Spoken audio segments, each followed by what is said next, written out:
pertemuan ini pada hari ini karena untuk melaksanakan konseling kelompok. Oke. Baik, gimana teman-teman semuanya hari ini kabarnya? Alhamdulillah, baik. Lagi kurang sehat, kenapa? Lagi sakit tenggorokan Bu. Ya karena sekarang ini lagi musim pancaroba ya, antara dari musim kemarau ke musim hujan, jadi teman-teman semuanya harus jaga kesehatan gitu ya. Sampai nanti ada hujanan gitu. Iya, terima kasih Bu. Oke. Baik, sebelum kita mulai diskusinya, alangkah baiknya kita berdoa dulu ya. Ya, baik, siapa di sini dari teman-teman yang mau memimpin doa? Rahmana dulu. Rahmana, oke baik. Pimpin doanya ya. Baik teman-teman, sebelum kita mulai pelajaran pada hari ini, sedikit kita berdoa menurut kepercayaan masing-masing. Berdoa dimulai. Berdoa selesai. Amin. Oke, selanjutnya sebelum kita mulai, Ibu ingin menanyakan kepada teman-teman semuanya, apakah di sini kalian sudah ada yang tahu apa itu konseling kelompok? Belum. Ibu akan menjelaskan apa itu konseling kelompok. Baik Bu. Nah, konseling kelompok itu merupakan upaya bantuan untuk dapat memecahkan masalah dari teman-teman semuanya gitu secara dinamika kelompok. Jadi nanti teman-teman semuanya boleh saling sharing ya, dan teman-teman semuanya boleh juga saling mendengarkan dan mengasih masukan gitu ya, kasih masukan untuk satu sama lain gitu ya. Oke baik, selanjutnya Ibu juga akan menjelaskan tujuan dari konseling kelompok. Nah, tujuan dari konseling kelompok itu adalah jadi dari teman-teman semua ini bisa saling terbuka, terus juga saling jujur apa yang sedang dirasakan, dan kita juga bisa saling kasih masukan ya, seperti itu. Selanjutnya Ibu akan menjelaskan cara konseling kelompok. Jadi nanti dari teman-teman semuanya dimulai dari kanan Ibu sampai nanti dari kiri Ibu ini akan menjelaskan apa gitu yang yang dirasakan atau masalah yang sedang dialami. Jadi boleh saling sharing ya, boleh saling bercerita, nanti akan Ibu kasih masukan seperti itu ya. Selanjutnya Ibu akan menjelaskan asas-asas dari konseling kelompok. Ada asas kerahasiaan, kesukarelaan, dan keterbukaan. Jadi asas kerahasiaan ini di antara teman-teman semuanya harus saling menjaga rahasia. Tidak boleh nanti setelah keluar dari ruangan ini teman-teman bercerita kepada teman-teman yang lain, seperti itu ya. Lalu selanjutnya kesukarelaan. Kesukarelaan di sini maksudnya teman-teman tidak dipaksakan untuk bercerita. Jadi kalau misalkan teman-teman ada yang ingin bercerita nggak apa-apa, dan tidak ada yang ingin bercerita juga nggak apa-apa gitu ya. Selanjutnya keterbukaan, jadi itu tadi kita harus saling terbuka, jangan sampai nanti ada yang mengganjal. Jadi setelah keluar dari ruangan ini teman-teman memiliki rasa yang setidaknya sudah berkurang gitu, beban yang ada di pikiran teman-teman semuanya, seperti itu ya. Baik Bu. Selanjutnya apakah di sini teman-teman sudah saling kenal satu sama lain? Belum ya. Oke, kita kenalan dulu ya.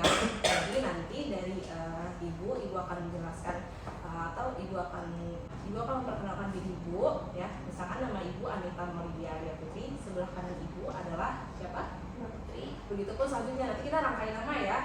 Baik Bu. Paham teman-teman? Misalkan Ibu menjelaskan nama Ibu Anita Maulidia Arya Putri, sebelah kanan Ibu ada Putri. Nah, nanti selanjutnya dijelaskan oleh Ranisa, seperti itu ya. Oke baik, nama Ibu Anita Maulidia Arya Putri, sebelah kanan Ibu sebelah kanan saya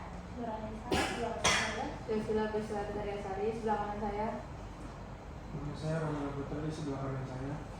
Nama saya Rahmana Rizky.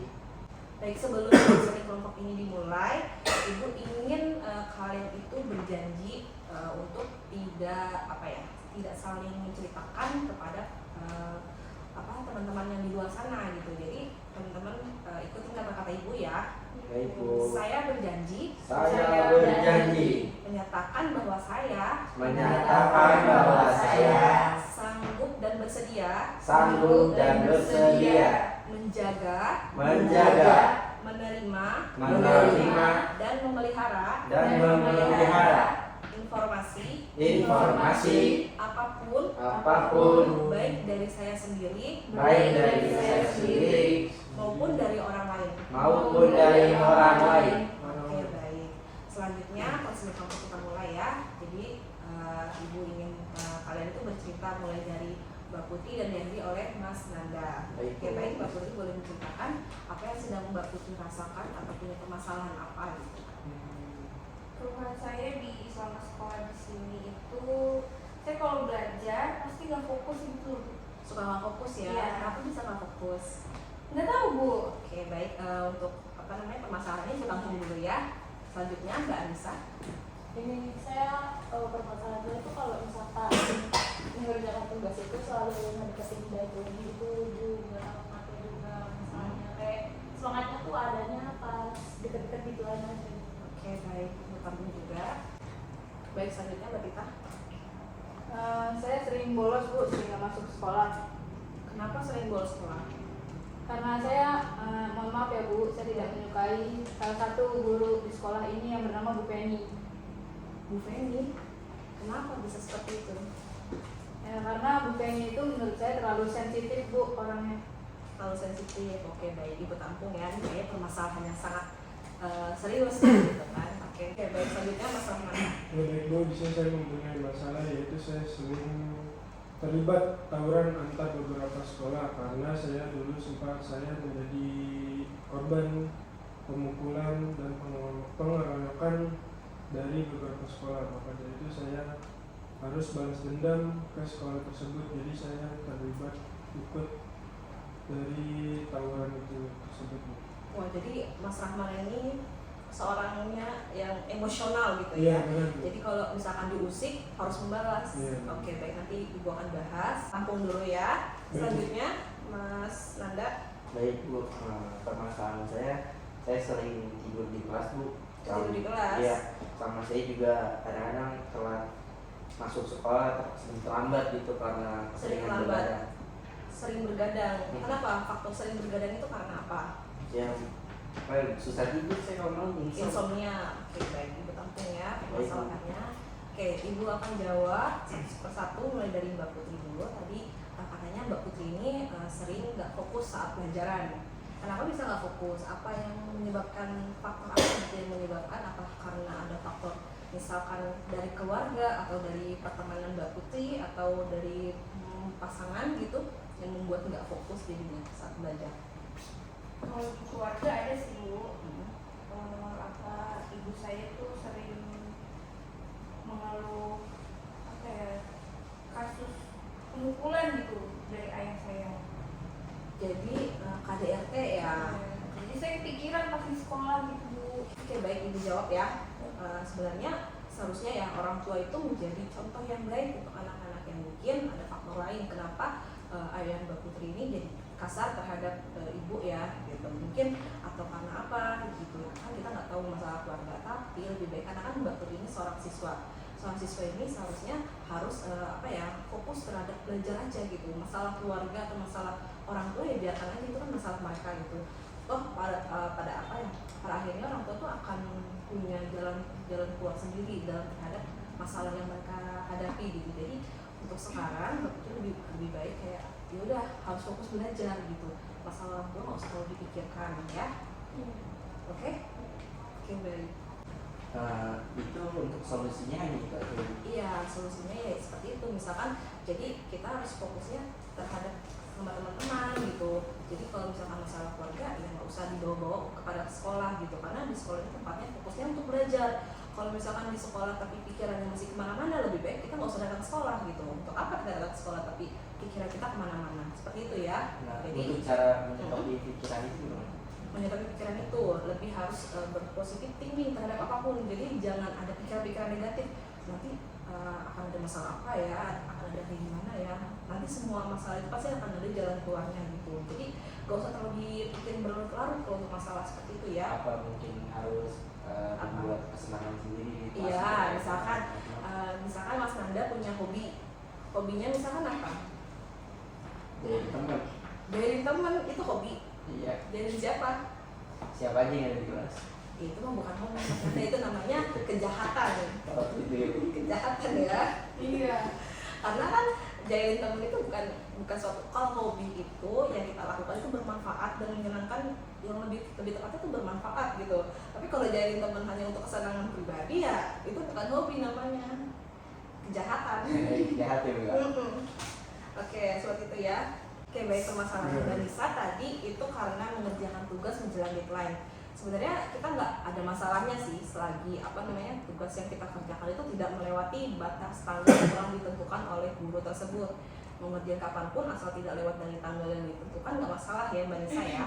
Misalkan gurunya memberi tanggal sampai akhir bulan kita kerjakan tugasnya, Mbak Nisa baru mengerjakan di sekitar tanggal 28, 29 itu kan masih bisa ya, belum melewat tanggal itu nggak apa-apa. Tapi alangkah lebih baiknya kita kerjakan tuh di awal. Jadi apa? Hati kita tuh tenang kalau kita udah mengerjakan tugas ya nggak? Ya kan? Nah seperti itu. Jadi lebih baik kalau misalkan dosen atau guru sudah memberikan tugas gitu, lebih baik langsung kita kerjakan, jangan kita tunda-tunda. Atau kalau misalkan kita udah kerjakan semua tugas kan kita bisa ngapain aja gitu, kita mau ngelakuin kapan aja tuh jadi nggak bermasalah gitu kan, jadi hati kita lebih tenang gitu. Oke Mbak Nisa? Kalau tipsnya gimana Bu biar supaya tuh kayak hal itu tuh nggak ulang lagi? Saya juga kadang capek gitu Bu kalau kejar-kejaran waktu gitu kan. Oke, ya tipsnya itu ya Mbak Nisa harus bisa apa ya, yang bisa mengontrol diri sendiri hanya diri sendiri gitu kan. Jadi pokoknya setiap habis guru ngasih tugas langsung dikerjakan. Jadi kalau misalkan kita kerjakan setelah gurunya memberi tugas kan jadi lebih tenang gitu ya. Seperti itu sih mungkin solusinya gitu. Ada yang nambahin? Boleh Bu. Jadi kita bisa membentuk kelompok belajar juga sama Ya, boleh kelas. juga kita membentuk kelompok belajar. Jadi kan teman-teman semuanya jadi lebih senang kalau misalkan mengerjakan tugas bersama-sama kan, dan juga jadi lebih mudah, lebih ringan, iya nggak? Jadi setelah mengerjakan tugas kita bisa bermain, bisa langsung melakukan hobi masing-masing gitu ya. Jadi nggak masalah. Jadi boleh juga untuk mengerjakan tugas tersebut secara berkelompok, jadi lebih ringan dan lebih mudah gitu ya. Seperti itu Mbak Nisa. Sudah Jadi Bu, saya mau Makasih ya, nanya, Bu. itu kalau bisa kelewat dari deadline-nya gimana? ya kalau lewat dari deadline ya berarti kan gurunya nanti yang ngasih konsekuensi gitu kan, kita harus sudah menerima konsekuensinya apa gitu yang telah diberikan oleh guru tersebut. Misalkan nilai kalian jadi kosong ya kalian harus terima gitu. Kalau misalkan nilai kalian dikosongin sama guru tersebut ya kalian harus bisa apa-apain karena itu ulah kalian. Karena Emang nggak ada susulan nggak ada? ya tergantung dari guru tersebut. Kalau guru tersebut berbaik hati mau memberikan nilai susulan ya kalian masih diberi toleransi gitu. Tapi kalau guru tersebut misalkan orangnya tegas dan nggak mau ada susulan ya kalian harus bisa menerima gitu kan, kalian tidak punya nilai seperti itu mau. Jadi lebih baik kerjakan tugas tuh dari awal gitu ya. Oke, tadi permasalahan Mbak Tita tadi karena bolos sekolah ya. Kenapa bolos sekolahnya? Karena saya tidak menyukai satu guru bernama Ibu Feni. Emang permasalahannya kenapa dengan Bu Feni? Jadi saya waktu itu kurang jelas sama materinya dia, dan saya minta dia menjelaskan ulang. Saya nanya ke dia, Bu, tolong jelaskan materi yang sebelumnya Bu, saya kurang jelas. Terus kata Ibu Feni, tanya aja banyak temennya, emang saya radio. Seperti itu. Oke, jadi kita di sini kan tahu gitu sifatnya Bu Feni ini adalah seorang yang tidak ingin diulang ataupun dia dijelaskan cukup sekali. Nah dari sini kita harus sadar nih kalau setiap pelajaran dia itu harus on time. Jadi dia tipenya itu yang on time, tidak boleh ibaratnya tuh lewat sedikit aja tuh kayaknya 1 detik aja tuh bermakna banget buat kita, enggak sih kalau pelajaran dia. Jadi lebih baik kita tuh kalau misalkan kita tahu gurunya seperti itu ya kita harus bisa sadar kalau misalkan masuk harus on time, terus harus mendengarkan dengan seksama. Jadi apapun yang dijelaskan oleh guru tersebut harus kita dengerin gitu, jangan sampai ada satu kata yang terlewat gitu. Kadang kan kalau kita satu kata terlewat aja bertanya langsung seperti itu jawabannya, mungkin atau Bu Feni-nya juga lagi kondisinya lagi capek atau gimana, jadi kan kita nggak tahu perasaan hati dia gitu kan. Nah mungkin seperti itu, jadi lebih tepatnya kita harus on time, jangan sampai kita terlewat jam pelajaran dia ya. Oke? Apa Bu Feni lagi dapet kali ya Bu? Ya bisa jadi, karena kan Jadi sensitif setiap hari. iya bisa jadi, karena kan perempuan kalau lagi masa menstruasi itu emosionalnya itu nggak stabil kan, jadi bawaan kayak pengen marah, terus bahkan benda nggak salah aja kadang suka dilempar. seperti itu. Jadi kita harus bisa memaklumi juga, atau mungkin kita juga punya permasalahan di lain sisi gitu sama Bu Feni. Nggak ada, suka menyebalkan. Masih ada Bu, dia suka menyebalkan, suka ngasih tugas, tapi secara tiba-tiba. Terus Ya. dia tanya kayak misalkan ngasih tugas pagi, terus dia tanya sampai malam Bu. Ya namanya guru ya, kita kan sebagai siswa hanya bisa melaksanakan apa yang diperintahkan. Kalau misalkan diperintahkan seperti itu ya nggak apa-apa gitu kan. Jadi kita nggak ada salahnya mengerjakan selagi kita masih mampu, masih bisa mengerjakan ya, itu nggak apa-apa kita lakuin. Selagi kalau misalnya kecuali dikasih waktu cuma 5 menit tapi soalnya 100 soal ya itu nggak bisa kan, di luar nalar kan.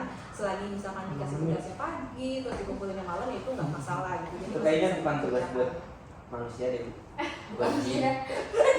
Buat jin. Biar Saya kayak beri 100 permintaan. Iya. jadi candi gitu ya, Iya. jadi candi dalam satu malam gitu ya. Dan seperti itu. Jadi apapun yang diperintahkan oleh guru ya kita sebagai siswa, sebagai apa ya, murid ya harus bisa menjalankan apapun yang diperintahkan seperti itu ya. Oke. Baik Bu. Jadi jangan pernah bolos-bolos lagi ya. Baik, saya akan menjadi best friend-nya Bu Feni. Iya, jadi Oh. jadi teman dekatnya ya, jadi teman dekat. Ya, jadi teman dekatnya Bu Feni itu lebih baik ya kan. Nanti kalau misalkan kita berteman sama Ibu Feni jauh lebih baik gak sih kan, jadi Bu Feni juga jadi dekat sama kita. Saya nggak mau Bu. Lah, katanya tadi mau jadi best friend.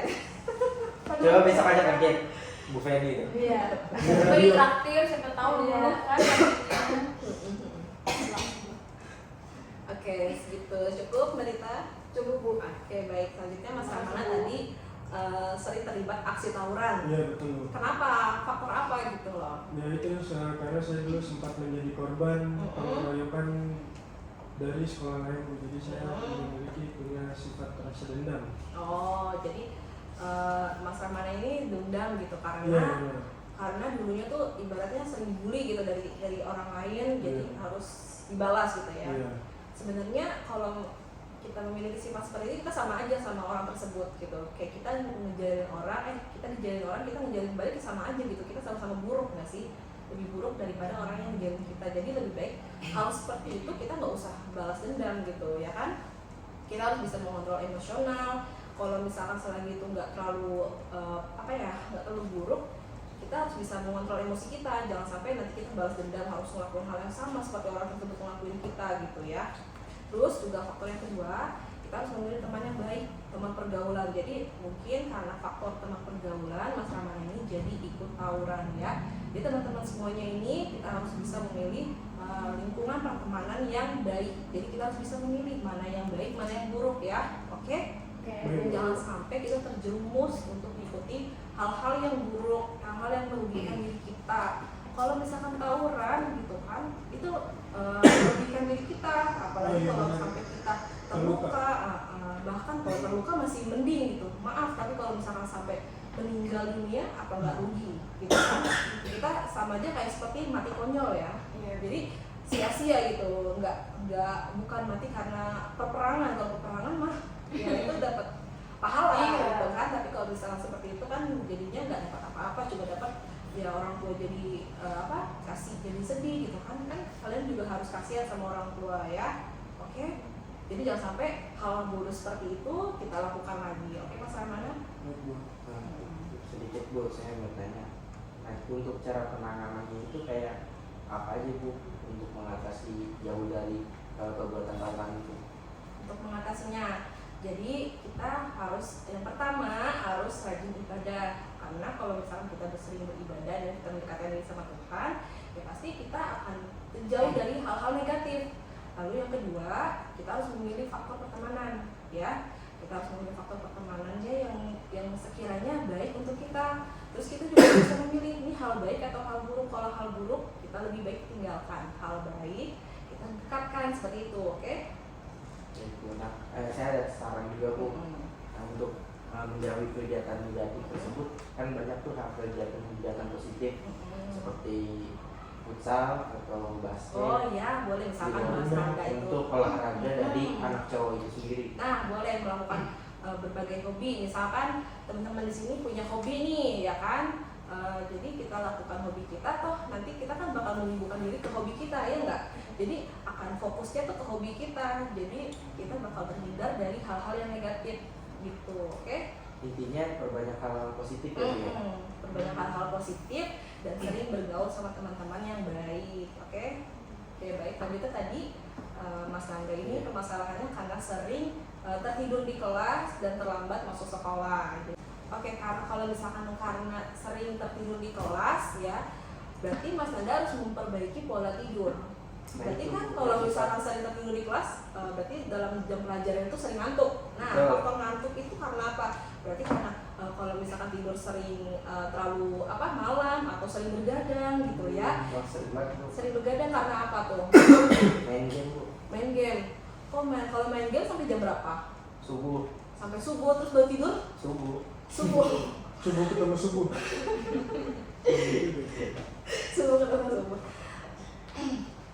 Ya kalau misalnya seperti itu, berarti kita harus menjauhi yang namanya mengurangi main game, ya. Kan kita sadar gitu, kita sebagai siswa, ya tugas kita itu belajar dan belajar, iya nggak? Ya kan? Nah kalau misalkan kalian tahu tugas kalian itu belajar, ya berarti lebih baik kalau malam hari itu tidur, jangan begadang. Kurangin yang namanya main game, kurangin yang namanya begadang, ya, karena itu nggak baik gitu. Berarti Nah, untuk olahraga tuh Bu.